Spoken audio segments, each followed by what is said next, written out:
Good evening. It is 6:30 and we're going to get started as advertised. Welcome to the October Community Night. It was important to me to make sure that we are safe during these upcoming holidays on our campuses, on our highways, and so tonight, before you have combined experience of almost 200 years of law enforcement. A wide range of topics will be discussed. I want to talk about safety on our campuses, on our highways, what to do when stopped by police. We see so much in the news today about police-citizen confrontations, and some of the news is not good. I think it's important that we say right here and now that it's not always the officers at fault, even though sometimes you would think so. So with that said, let me introduce to you our panel from the Dougherty County School System. Chief Troy Connolly. Chief Connolly has been the chief of the Dougherty County Police, School System Police for 10 years. He is a veteran law enforcement officer, having over 20 years in law enforcement. Next to him is Corporal, I don't know, promoted him, Corporal McKenzie from the Georgia State Patrol, who has over 16 years of law enforcement experience. Next to him is Chief James Bracken from Darden College, who's probably the babe of the group with only 44 years of law enforcement experience. Seated next to him is Lieutenant Curry from the Dougherty County Police Department with 23 years experience.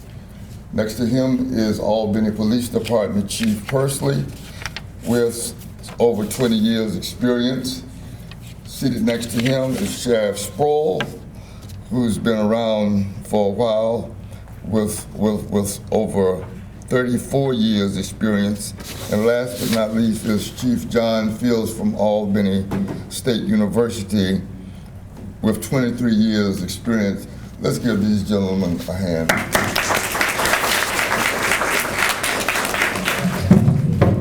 So gentlemen, as we open up the dialogue, if you would just kind of talk about for a minute some things that citizens need to be aware of to be safe during these holidays and on our campuses, on our highways, and as the discussion goes along, how to react, how to behave when confronted by officers. And so you got here late, son, you started the show. That's part of the price for being late. Part of the price. Good evening, everyone. First off, when making contact with an officer, I guess the best piece of advice would be to think about how you want to be treated. Anytime that you're in contact with an officer, if there is a, I guess, investigation or something of that nature, keep in mind that it's only an accusation. Regardless of, what the final outcome is, you will have your day in court if it goes to that point. You want to be mindful of the things that you say, how you conduct yourself. Again, it's just an accusation. Try to, I guess, treat the officer as if he was your best friend. You want to communicate on a positive tone. You don't want to send any, you wouldn't want to send any negative feelings towards the officer. Even though it may be an accusation that you feel like you're not guilty of, it's just a process. Everything in life is a process.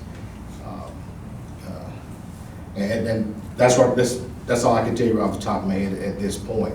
You just want to be on your best, I won't say behavior, but you want to make the contact as positive as possible. in the event that you run into an officer that doesn't, in your opinion, you feel like the officer doesn't conduct himself in a professional manner, then again, there's processes for that. Let the process or the traffic stop or the contact that you have with the officer take its course, and then after you've had your contact with that officer, if you have a question or if you feel like you haven't been treated in a professional manner, then make contact with he or she's immediate supervisor. There's again the process of filing formal complaints, and any agency, any law enforcement agency has the process in which all complaints are addressed. So that would be my advice to you right off the top of my head.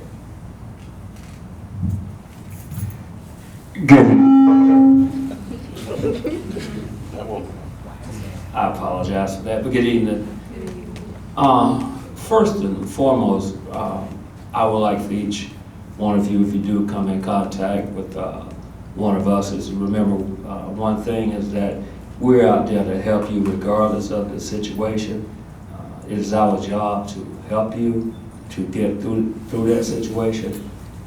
One thing that plays big with me is attitude.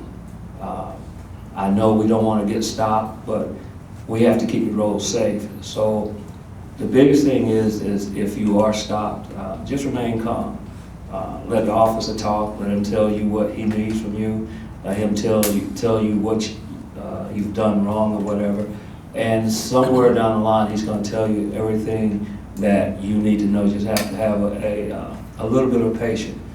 And as Chief Conley spoke of earlier, if someone, hopefully it doesn't happen, but if they become unprofessional, there are steps that you can take that we will get that situation rectified, and just contact the supervisors from whatever precinct post that she works at, and we will get that situation taken care of. But the biggest thing is that we are out there to assist you, to help you, to look out for your welfare, to get the people that should not be out there driving. We're out there to get them off the road. Sometimes we stop you, it's not because you have violated the law or something. Sometimes people have things hanging outside of their vehicles, their skirts have gotten caught in the vehicles, things of this nature, and we're trying to let you know that. So it's not all a bad thing. So just attitude's a big thing, and remember, we're out there to help you. Good evening, everyone. As far as safety goes, whether you're on a college campus or you're just out in the general public, it goes back to the basic things you've been taught most of your life. Be aware of your surroundings. Try to travel in pairs. Let someone know where you're going and what time you're expected back. Try not to travel to ATMs during the nighttime. Try to do it during the daylight hours. If you do have to go at nighttime, make sure you check the area before you pull in there. If something doesn't look right or it doesn't feel right, it's probably not right. So make sure you do everything you can to get out of that situation. If you're out holiday shopping, don't carry a large amount of cash. Don't leave your purchases in plain view so someone can break into your car and get them. Make sure you either bring them back home and then go back to the store you need to go to, or lock them in your trunk. That would be the best thing. Make sure you keep all valuables out of sight anytime you're out holiday shopping. Okay? Any questions? Thank you. Good evening, everyone. Just to expand a little bit on what Chief Bracken was talking about, I have to tell my officers every year, this time of year, we're getting to what I call the silly season around the holidays. If you guys pay attention to the news, the amount of armed robberies go up, the amounts of burglaries go up, just about any crime you can think of that could be committed against you or your property goes up this time of year. So if you're going to go out shopping, make sure you go in pairs. Don't go by yourself.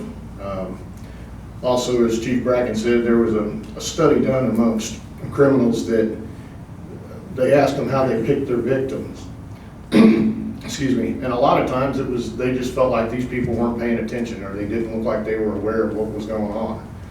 So if you are in a parking lot or you are in a store this time of year, make sure you are paying attention. Make sure you watch your surroundings, make sure you pay attention to what's going on around you. And don't be afraid to say something or to call the police if you think you need assistance. Does anybody have any questions on any of that? Thank you. Good evening. They kind of covered a lot of stuff there, so I just keep it a little briefer. As society advances with technology, and as there are some borders or boundaries, and our social lives that are crossed, there's always someone out there to take advantage of them. So, and this is not just for the upcoming holiday season or even for the interaction, but you have to think that there are some things now that are socially acceptable or not even considered too much to be a crime that 10, 15 years ago were not socially acceptable or even thought of. Things I'm talking about, like with technology. Everyone in here has a cell phone, right? Everybody, okay. And everybody uses that cell phone more than probably your laptop or your PC in your house, right? Okay. So what a lot of people are going to do, you're going to do some online shopping. Well, anytime you do some online shopping, there's a certain amount of information that has to go out there. So you're going to use your personal identifying information because you want to buy something. Date of birth, your mother's maiden name as a password, your social security number, and then most of all, what people are waiting for is your debit card numbers, your credit card numbers, any kind of information that can lead to your monies. Whereas you put your information out there into cyberspace, people will start to take advantage. And this goes way beyond just draining out your bank account. If the wrong person gets a hold of the information, you can have some issues down the line. When I was growing up, we used to joke about children had bad credit because the parents used to put the light bill in the children's name, and by the time the child is 17, they got messed up credit because they didn't know they had a light bill note on them since they were 8 years old. Well, think about it with your identity. Here it is, you're riding around wherever thinking everything is fine. You get pulled over because your skirt is caught in the door, and as the officer just runs a check on your name, come to find out you may have some warrants, or you may have some other issues you didn't know about. It's all because somebody stole your identity. Well, they stole your identity because this past Christmas, this coming Christmas, you put your information out there in cyberspace, and somebody took it and took advantage of it. So those are some things that we have to open our minds up to. We have traditional crime, but now you need to start thinking about, well, how can somebody get to me outside of just breaking into my house or breaking into my car or even robbing me? What other crimes are out there that nobody thought of 10 or 15 years ago? That if that person who committed that crime today is caught, it's not really a punishment because our laws haven't caught up to it. So those are some things you need to think about as you go out. Now, I'm not trying to scare anybody and tell you don't go to overstock.com or go to Amazon, because I'll be on those sites doing some shopping too. I'm just telling you, be careful with the information that you put out there. And every good deal, it may not be a real deal. So, thank you. Thank you, Chief. Good evening. A couple topics I want to highlight. One goes back to that cell device that you have in your hand that we all carry. Be very careful what you post on social media. If I reach over here and tell Chief Persley a secret to him, nobody in this room knows that secret but Chief Persley and I, and until we reveal that secret to everybody in this room, you'll never know what that secret is. But when we go to hire people, we check their social media sites before we hire them, and you will not believe some of the postings we see from people who put in applications. I've raised 3 children, 2 girls and a boy, and one of my middle daughter, was actually cyberbullied when she attended a high school here in Albany. And we had to get behind that. But be very careful what you put out there. I tell my family, anytime you leave town, you don't post pictures until you get back home. You don't tell everybody in Albany, Georgia that you've gone to Atlanta or Jacksonville or somewhere else. It's none of their business. But we see that so much. You know, we see postings. Well, here I'm in the Grand Canyon taking pictures and posting them. Well, who's watching your house? Who's back at home? So be very careful what you put on your phones. And you understand every game you download, every app you download, when you say okay to that app to retrieve all that information out of your cell device, it's retrieving everything it can. And somewhere, wherever that app came from, is collecting that information off your phone. And people share information. So be very careful there. I always tell folks when you're out shopping around in the communities, don't use your debit card when somebody takes it away from you. You know, if you're sitting in a restaurant and the waiter comes by and takes it around the corner into the back of the restaurant and swipe it, use a low level credit card with a low ceiling, maybe $1,500 or $2,000 on it. Pay it off every month. When you give them that debit card and you use it as a debit card, or you're at a shopping place and you enter your 4-digit PIN number, you got to be aware of your surroundings. There's people watching. And if someone takes that debit card and gets that PIN number, they can clear your bank account out just that fast. We've already had that happen here in Albany. We had a case where a person in Gwinnett County was hacking debit cards from Northwest Albany. There's a couple banks, a couple restaurants and places out there. So be very careful.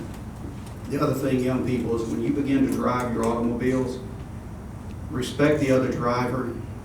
We live in a world where there's a lot of mean-spirited people, and they will use road rage. They'll get mad at you and they'll come after you and they'll hurt you. You know, someone flips you off, someone cusses you out, let it go, move on, get on down the road, get to where you got to go. You know, don't let that kind of stuff irritate you. And I say that because I got a 23-year-old son. He can't stand that stuff. And he lives in Atlanta now, in Clayton County. And I pray for him because I know how people drive in the Atlanta area. We were just talking about that, Chief Fields and I was a little bit ago.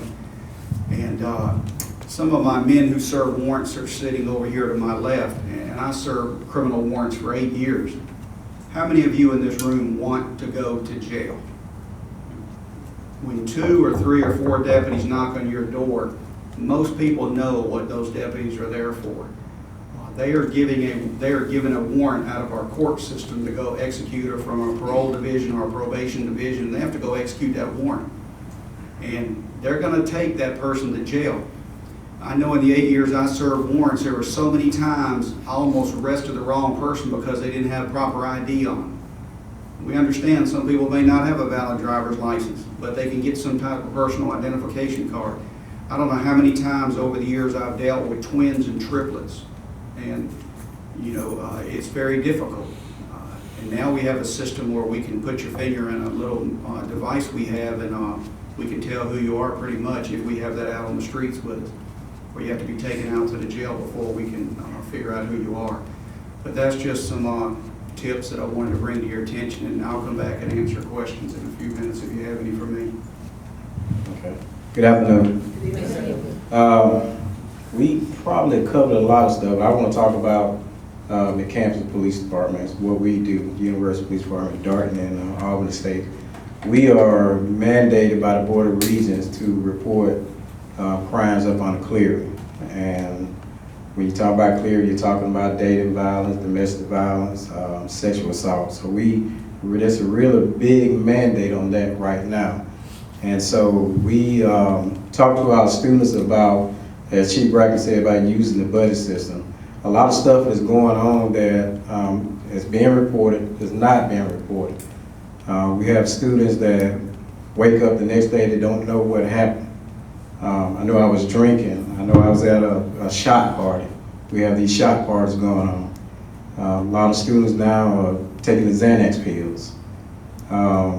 Alcohol is another thing, you know, around the students. Students are targets. We notice when August come around, we see the signs come up, the parties, the less you dress, less you have to pay. So those are the things that we are concerned with. When we leave, when the parents leave, we make a promise that we're going to do the best we can to protect their students. There's no 100% way of saying that everybody's going to be safe, but we got a lot of deterrents in place to make sure that the students stay safe. And a lot of people ask, why does Albany State Police Department run traffic? A lot of people don't know that. But we run traffic to keep bad guys off campus. Our students have to cross Raven Springs. A lot of times, a lot of pedestrians do not wait on the light. So our students are crossing the road. We have people coming through Raven Springs driving 62 miles an hour. And so that's why we do that. And by doing that, we catch a lot of people, like I said, don't have the license. Driving a suspended license, maybe in a stolen car, and they come through Raven Springs. So the college campuses are just like a little city. So we got to protect our city, and we got to protect our children. And it's a recruiting tool also, because one of the things parents ask, how safe is that campus? It doesn't matter how much money you got for scholarships or anything. If that campus is not safe, the parents not gonna leave those kids there. So that's one of the things about, anybody go to homecoming, I'm sure everybody went to on campus of homecoming, over 30,000 people. Minimum incidents, minimum. A couple people falling out, but that's a lot of people come to town, no incident. And we all talk. We all, at some point in time, we all work together. We talk all the time. And I can honestly say we have a good law enforcement relationship in Doherty County. When I see the other stuff on TV, I'm like, wow, it's not like that here. There's no barriers here in Doherty County. Because we can agree to disagree, but the thing about it is we're here for the citizens and the kids in Doherty County. Any questions? I'd just like to say that I have appreciation for law enforcement. I encourage citizens to participate in the Citizen Police Academy, because I was one of the first graduates back in the 90s when Major was there. And that'll give you an insight as to what these guys are here for when they go through. So what I'd like to do, I'd like to pose a scenario to you, and I want to find out what do you do when you follow me. I'll fit the description of and the car of a person who's just committed a crime, robbed a bank, killed someone. You ask me to get out, hands on my head, walk backwards towards you. And I don't obey that command, then I gotta follow it. Well, it depends on the situation, and these guys probably tell you a little bit better than I can. That's going to end up being a felony traffic stop.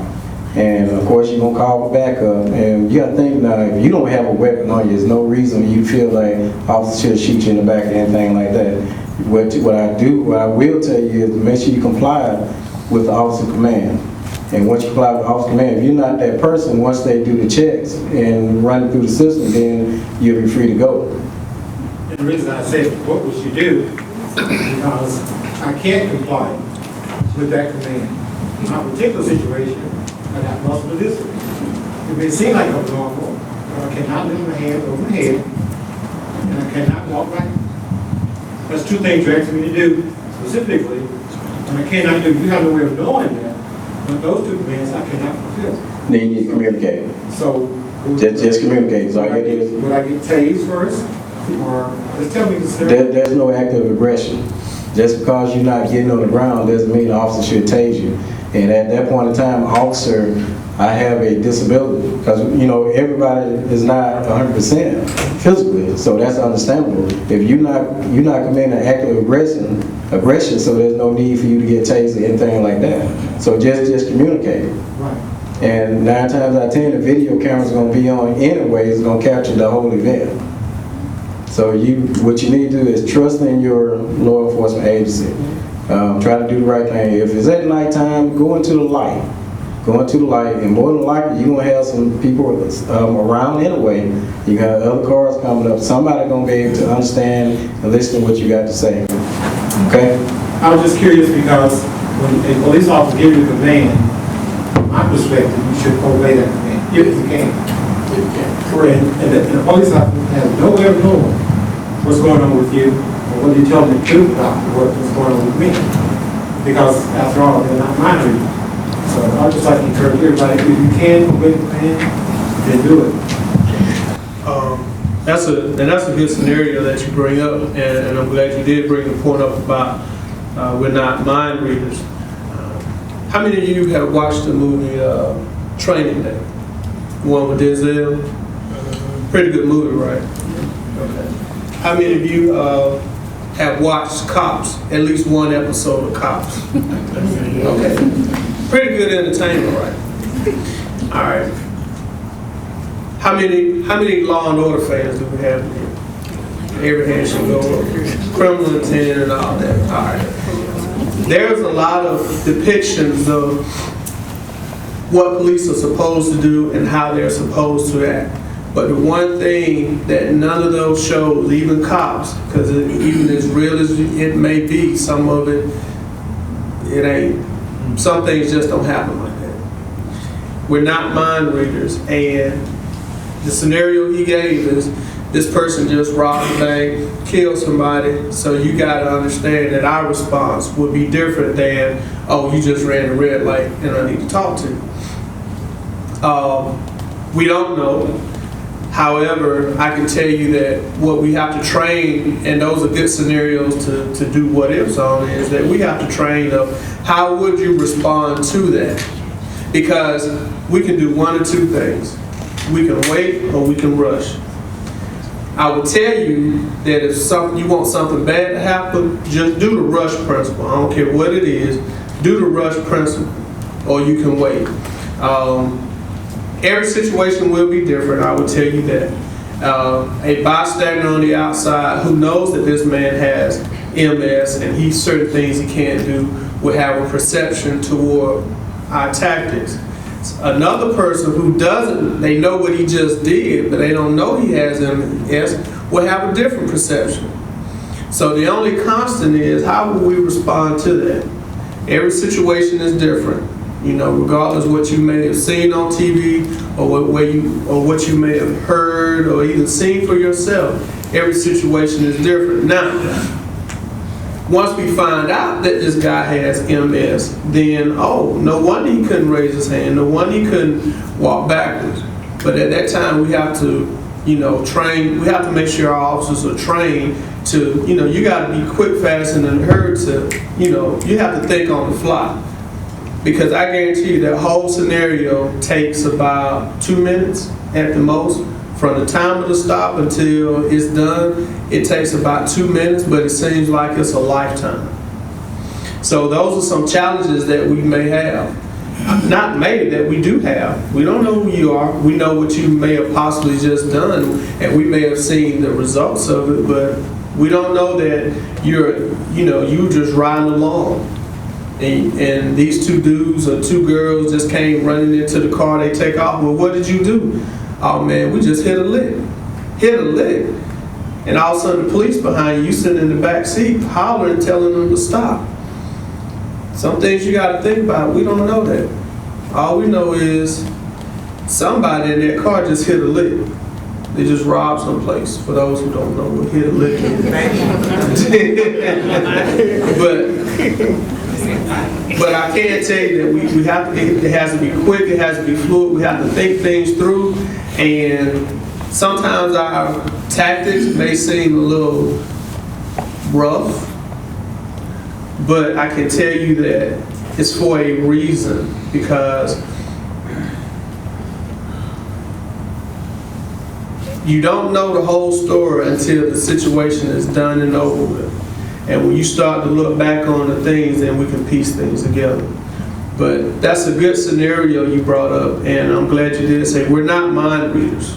We're not. But communication does help. If you didn't do it, you need to say something. Do it. But as quick as we can get the situation out of control and get to the bottom of it, then the less harm that we will possibly do. Either harm that we do to somebody or somebody does harm to us. Chief? Yes, ma'am. Question. And thank you guys for graciously having accepted our invitation to come. For our young people, you just made a statement so profound. Everybody has a cell phone. Another scenario. You're pulled over by the police. Is it wrong for a person to immediately start their cell phone to run it? And how does that, would that affect what's going on? from the person to law enforcement? No, it's not. I mean, it's your phone. You can do that. I can tell you that it has taken time to get used to that because when I started 21 years ago, you didn't have cell phones. You had, well, I think we had bag phones. Yeah, bag phones. And you didn't have cameras on them. And nobody carried a handheld camcorder. But no, Bluetooth, none of that. So, yes, you can record it, but I would tell you when people first started doing it, it took a lot of compromise because, you know, the question is we need to handle the issue at hand because the quicker we can handle the issue at hand, the quicker you're going. When some people's like, well, I don't trust the police, or I don't trust you, I don't know you, and I want to record this, and I want to. Well, now what you get in, you got into a debate, and once you get into a debate on a traffic stop, that's going to prolong this situation, and there's no telling where it's going to go. Well, now that we've become accustomed, society itself has become accustomed to technology, and that everyone has a cell phone with a camera on it, then yes, that's fine. However, we ask if you're going to do that, we still need to address the issue. Now, I can tell you, I don't have a problem. You turn your recorder on, put your phone up there, you want to record it, that's fine. You can do that, but let us handle the issue at hand. Because if it's, and we'll just say the most traffic violations, you commit a traffic violation, short of anything that we can arrest you on, we're going to give you a ticket, and you'll be on your way. We're not going to discuss that ticket because that's what the court system is for. If you get a citation, you have a 50-50 chance with the judge. So we're not going to have court on the side of the road. I would always tell my officers, don't lecture. You don't want to lecture. Either you're going to give you the ticket and be gone. So if you want to record it, that's fine. Because more than likely, we're recording the event from our in-car cameras to certain officers have, some officers have body cameras. And eventually, I can tell you within the next couple of years, all of my officers you will see will have body cameras. So we can record it, and that's fine. That's fine. All I ask is let us conduct our business, and once that's done and over with, that's evidence that you have, we have ours, and if you want to bring that to court, fine. But don't get into a debate. We're not going to lecture you, and we're not going to have court right there. We'll let you know what you did wrong, and we'll tell you how you can resolve that process. Anybody else about the camera? Hey, I like to, since we're talking about the camera, and I think all the accusations and all the things that we see in the news, and talking about the cell phone.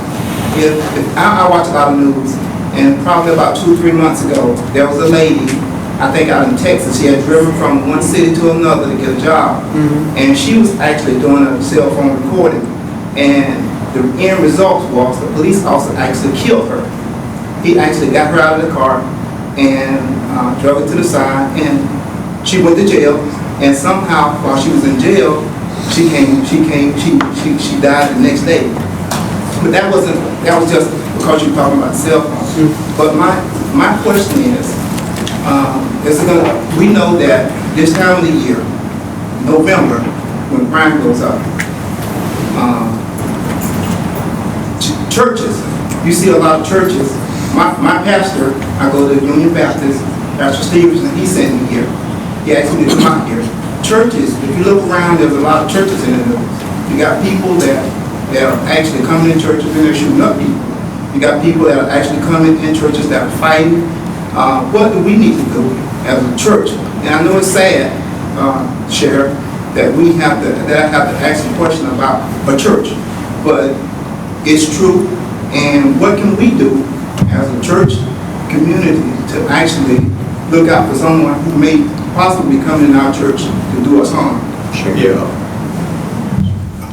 We have a church safety program that myself or somebody else can come out to your church and look at the layout of your church, examine everything, and give you a protocol on what to do to protect your parishioners while they're in your church or from the parking lot to your church. we'll be glad to do that. Each church is different. You know, some churches have 50 people, some have 1,500. And it depends on how many doors you have and all that makes up the landscape of the church. But we'll be glad to help you in that area. If you are attending a church without a security team now, I would very much urge you to put one in place. That's the times we're living in now. We've had smaller churches in the counties, not just here in Dougherty County, but across our nation that's been robbed. And city churches, downtown city churches, that have been robbed at gunpoint. Yes, sir. And we do have we have a small security team in place, and the pastor is talking with law enforcement about coming into the church and actually giving us some training. But in the interim, if I can ask you, what should we do as a security team? Right now, our jobs are to actually walk in the parking lot and just make sure that if somebody comes in the parking lot that I'm supposed to, in our area, there's a lot of people that ride bicycles, and they come into the parking lot and they're asking us, can they get a nickel? Can they have a nickel? Or can we just come in and eat breakfast and that type of thing? What should we do in the interim? You need to be very careful on how far you pursue this. You can ask people, you know, if you're not here to worship, you need to leave. And advise them to leave, but I would ID them and get a good description of them in case they do come back. Make a note of it. Contact the police department if it's somebody that's been a repeater that keeps coming back over and over and over, and advise us. I think you're in the city limits there, so let the city police know. Do you have any other? At our church, one of the things, because we had a big meeting about this, and also my crime prevention unit, we do surveys, but in the meantime, this is for anybody. You know, the first thing you need to do, any and everybody who comes to the church, the first people going to see them are your ushers. So whoever walks into the door, walks onto the property, you greet them. The guy who walked into the church in Charleston, that's outside of the cameras, they knew a little bit about him because they greeted him. Sometimes you would deter a person by saying, hey, how you doing? What's your name? Ray? Ray, I'm Michael. If Ray was having any intent of doing something, Ray had just told me his name. So what I would do, we'll go to Troy to say, hey, you see that guy? That's Ray. Never seen Ray before, but just keep your eye on him, because that's what we do. I mean, you know who comes to church. You know where they sit. You know what time they're going to get there, right? For the pastor to get up. You know that. But we don't know who Ray is, right? So other people look around, well, who is that? Oh, that's Ray. And that's all we know is Ray. So if Ray decides to do something, we're watching Ray, we know something about Ray. So you greet him, whether it's your security team, it's your ushers, intercessors, hospitality, whomever, you greet them, and as people come in, now I will tell you this, they're always going to target your finance room, okay? Do not get lackadaisical about the monies. When you're taking up monies, make sure you have, extra people there, the money's being escorted to a room, and when it gets to that room, only certain people get to go in, and you always leave security outside of that locked door. And if somebody's like, well, I have a key and I have to get the pastor, he wants a towel. Well, you should have got the towel before we went in there. And while we're in here counting his money, it doesn't go. Now, if you need an escort to the bank, because, after every worship, don't keep money in the church. Don't do it. Do not keep money in the church, because somebody's going to come back, break into the church, try to beat that safe open or pry that drawer and take the money. Always make your drops. If you need us, call us, we'll meet you and come. If not, then, and let me say this. Weapons are not allowed in churches. However, if the pastor of that church doesn't mind, then only select people. And if it's select people, they know what they're doing. So those you don't bring your grandmama's 38 to church with the hair trigger. Don't do that. But there are small things you can do. Greeting people, greet everyone who comes in, whether they've been a member for years or this is their first time. Watch people. Some people come in and they have bags. Okay, you can easily say, well, hey, do you mind, putting your bag over here? We'll watch it for you, so you have enough room in the pew. If they say, no, I want to keep it, okay, fine, but you're communicating. Do you have a video ministry? Yes, we do. Okay, communicate with them that somebody comes in, at some point during the worship, you need to pan the crowd. And if you need to put a focal point on Ray doesn't know the camera's looking at him. So if anything happens, we can say his name is Ray and this is his picture. Use that, communicate that with everybody. Do not get lackadaisical about the money. And when you're closing the doors of the church, make sure everybody's out. Do a sweep. Make sure everybody's out the church. And try not to, and I know you can't do this all the time, but whoever's the first one there to open up, let it be more than one person. And whoever's the last one to close, let it be more than one person. So, several people get there together, several people leave together, and just be alert. That's what you can do as of right now. That's what you can do. Thank you. Mm-hmm. I appreciate that. Yes. Chief and gentlemen, we'd like to shift our questions. The premise for the forum tonight was for our young people to hear from you and what you have to say as to how they're supposed to respond when encountering law enforcement. And we'd like to hear from our young people. As a matter of fact, let's give them a hand for actually showing up.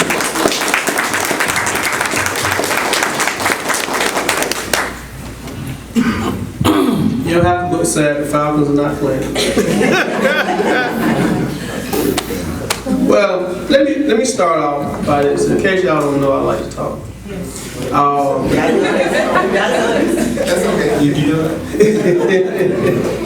Yes, sir. This question concerns the state trooper there.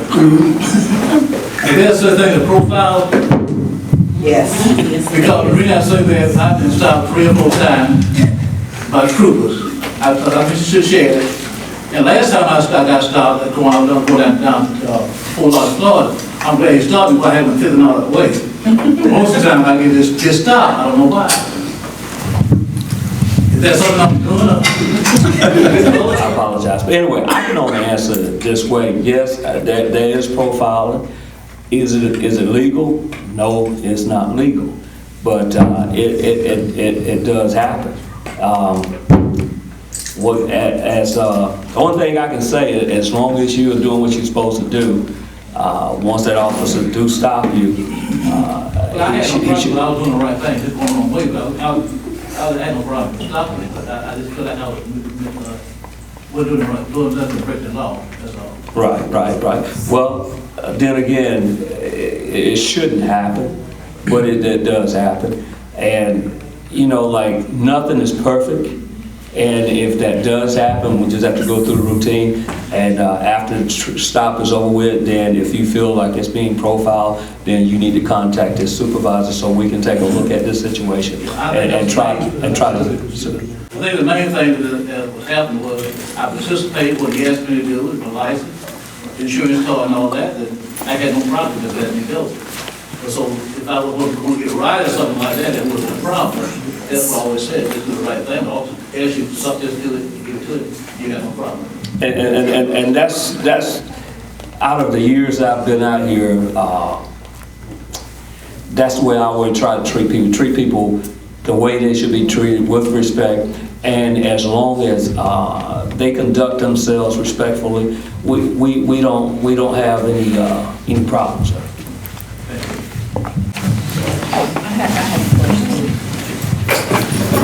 And it has a tent on it, and seemingly when I pass through a little small town, I'm always pulled over. It is not in the largest city area, it's usually the little small town. Let me ask you this question, ma'am. In the state of Georgia, law is that it has to be 32% or lower. Do you have an idea where your tent is? Is it legal, what I'm saying? It's like 27. It's got to be. It's gotta be 32 and above, ma'am. I mean, So does that mean I have to go out and just change my tint on my car? well, ma'am, that depends on you whether you want to get stopped or not, ma'am. I mean, I'm not trying to be funny, but that's where it comes at. Normally, did he write your citation? No, for he you? just gave me a warning, and I have gotten a warning twice about my vehicle, but like I said, it's basically the smaller towns. Yes, ma'am. But when I'm going through other areas, I don't have any problem, but it's just a smaller town.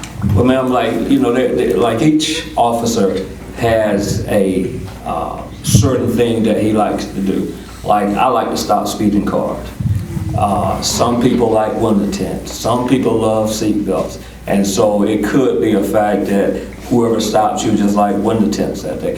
I don't know, but the thing that I would do is either get it legally or, you know, you just have to roll with the punches, man. But if it's reading 27, do I need to go ahead and change it out? Ma'am, I can't tell you that. The only thing I can tell you is that legally it's 32.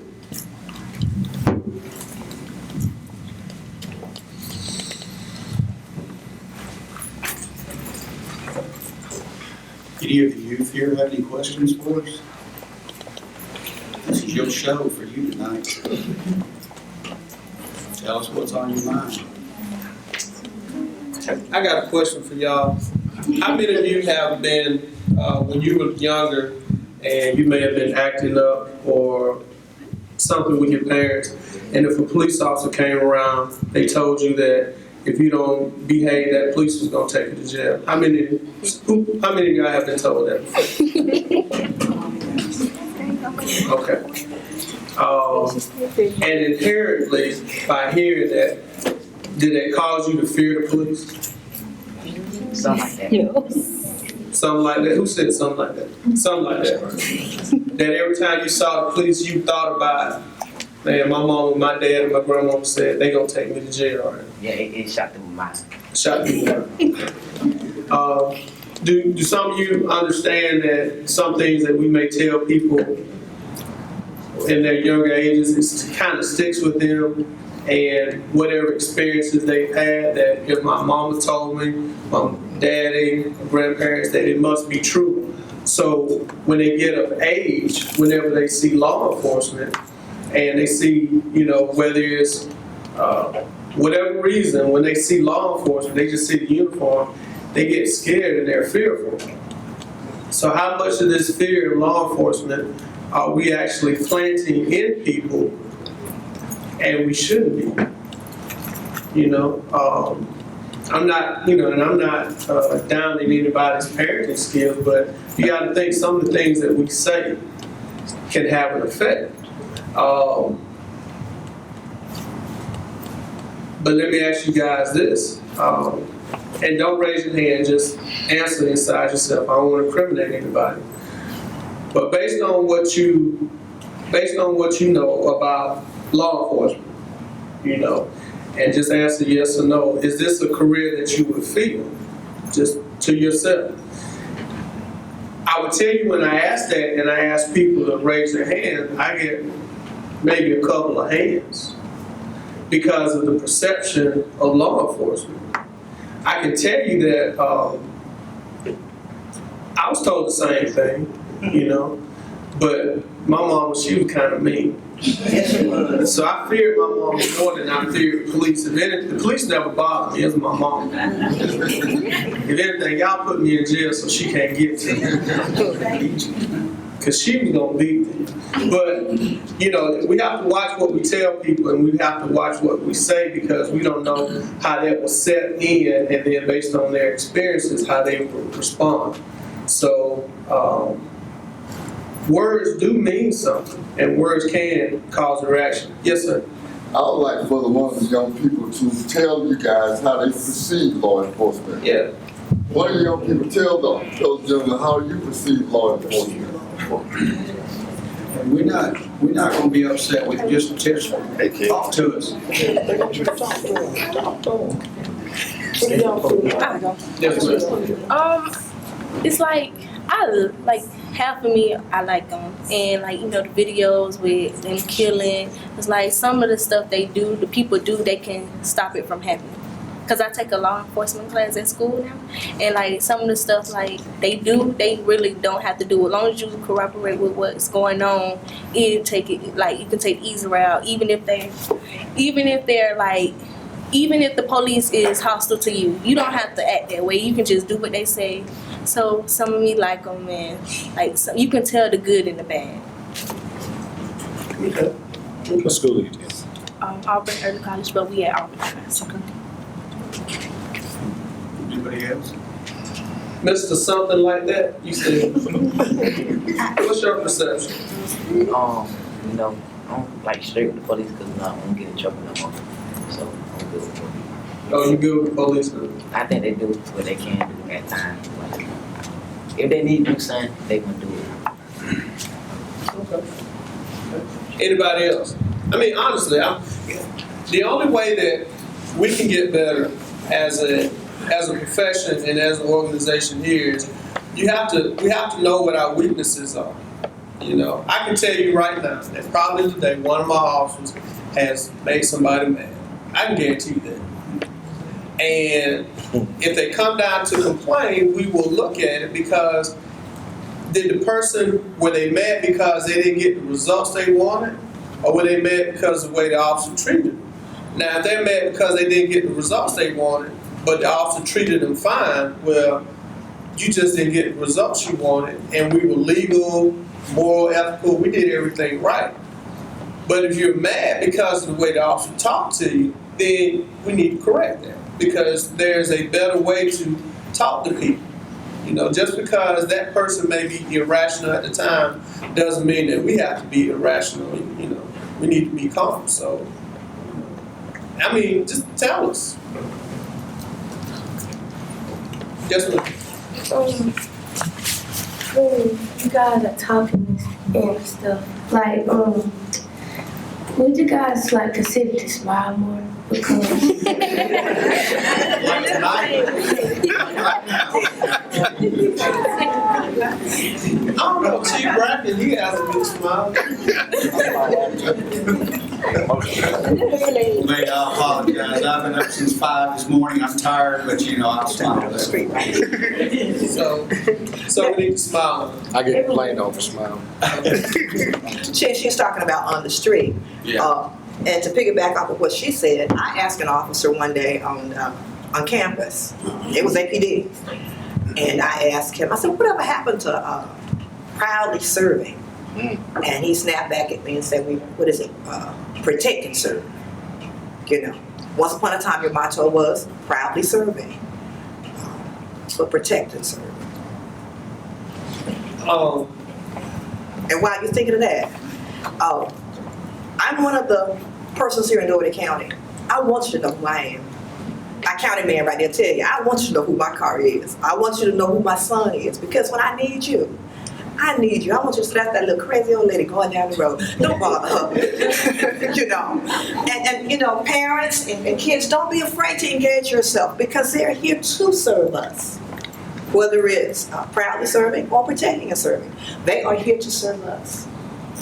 I'll say this, and I can say it on behalf of my men sitting over here and the people in the sheriff's office, and probably for the other men here at the table, that in an 8-hour, 10-hour, 12-hour shift, hundreds and thousands of things go on with the radio system, the computer system.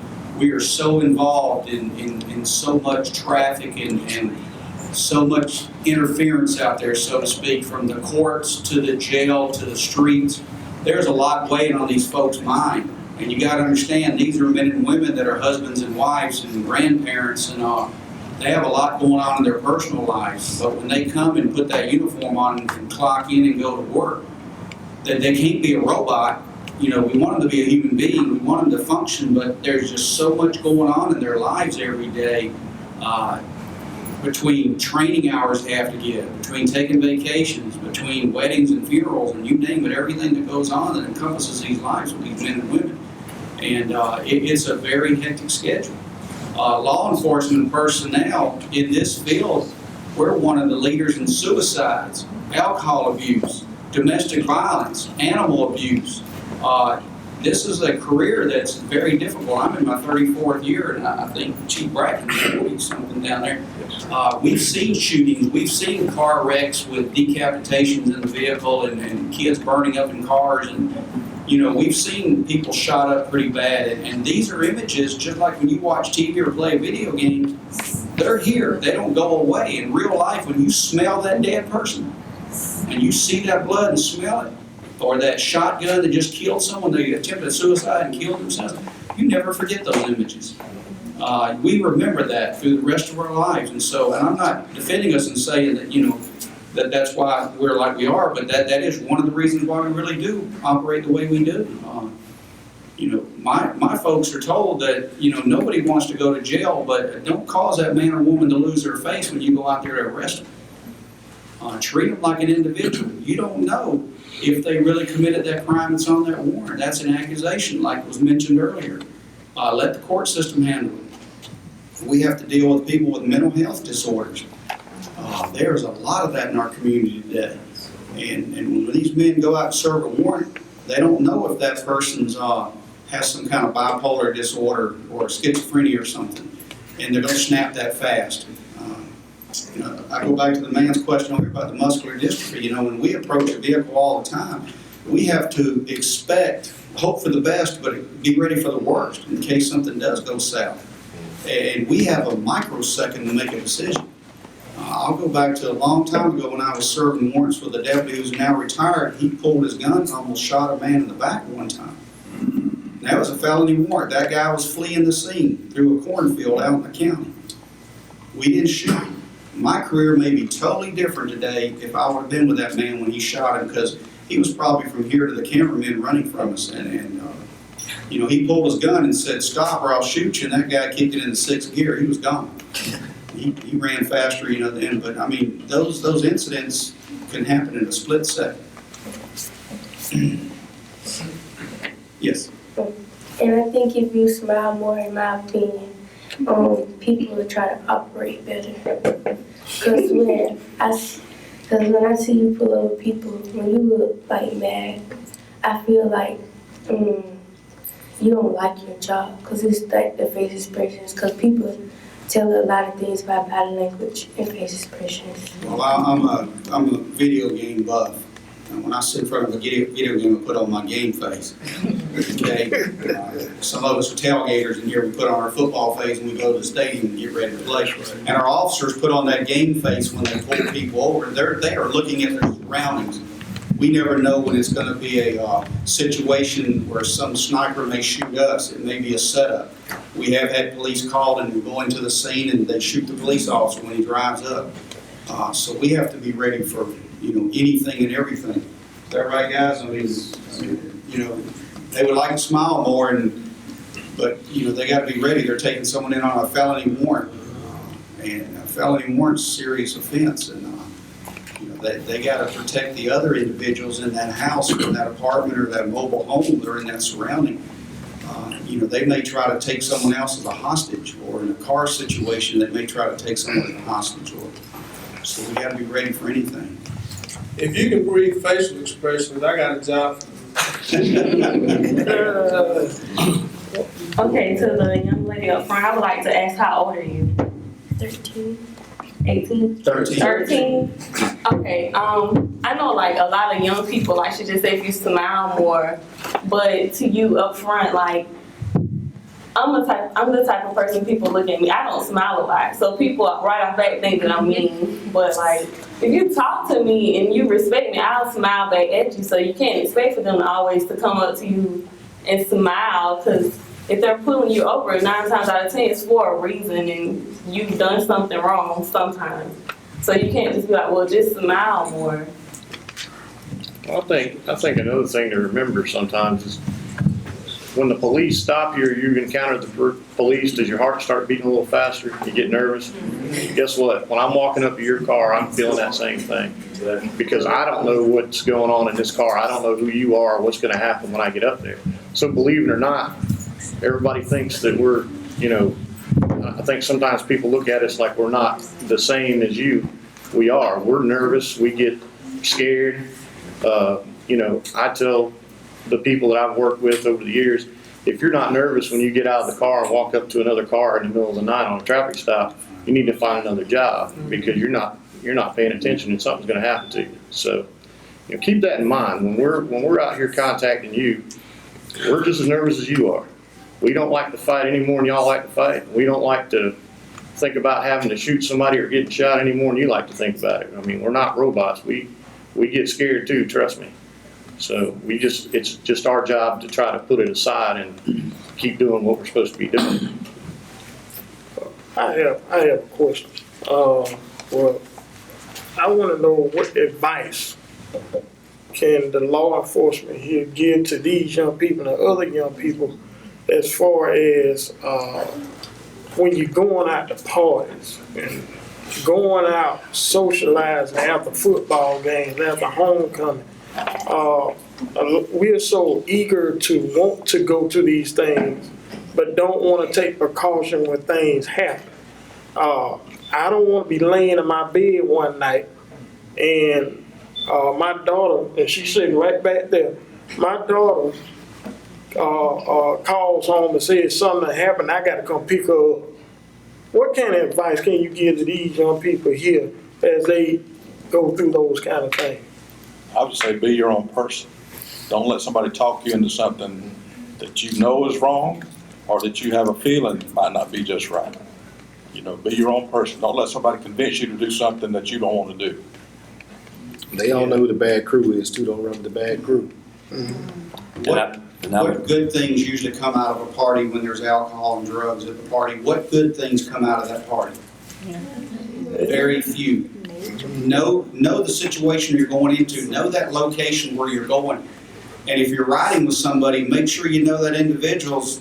That's your responsibility to get you back to your other location where you came from. And if they plan on drinking or doing drugs or anything out of the ordinary, you may be left alone or having to find another ride.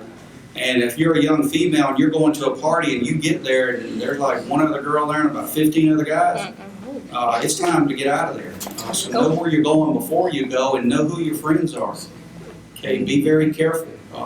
You may have the right intent, you may be in the right frame of mind, everything may be right about you going there, but there may be drugs already in that house or that place you're going. There may be alcohol and underage drinking taking place.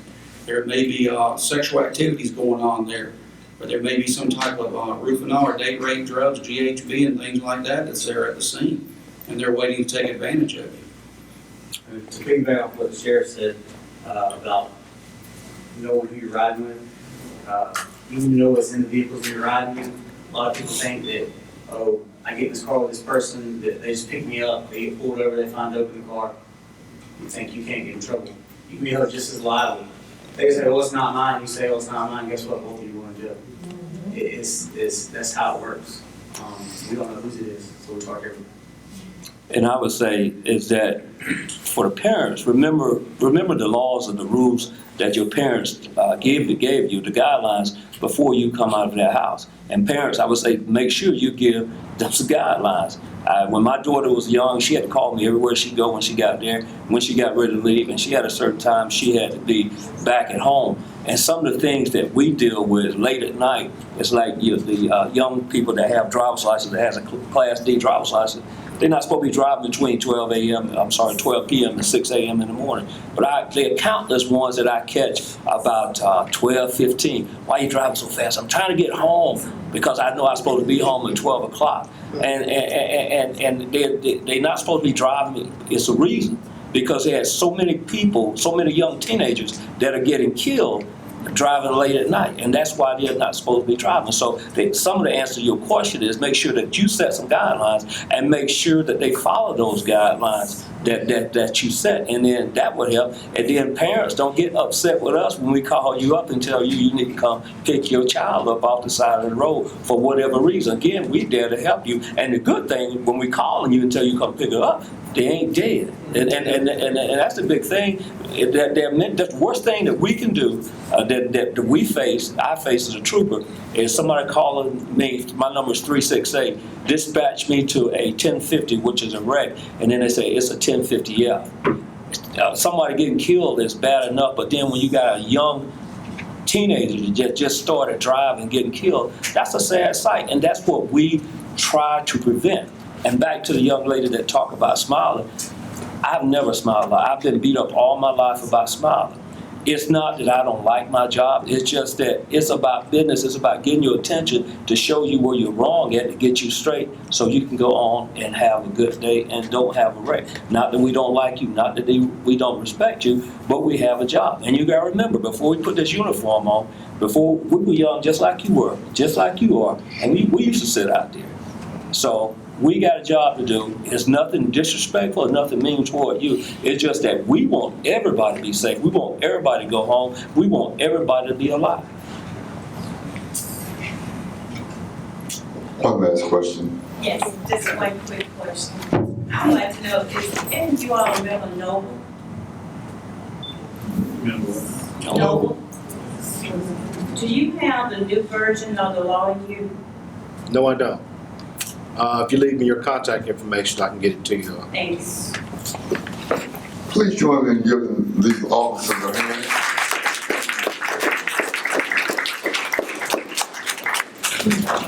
I think Chief Field said it best, that we are very fortunate to have the kind of relationship among our law enforcement agencies that we do. And one of the things that I have been able to witness is that they are there to aid when they can. I think that they recognize our responsibilities. I'm not always sure that we as citizens recognize what ours is.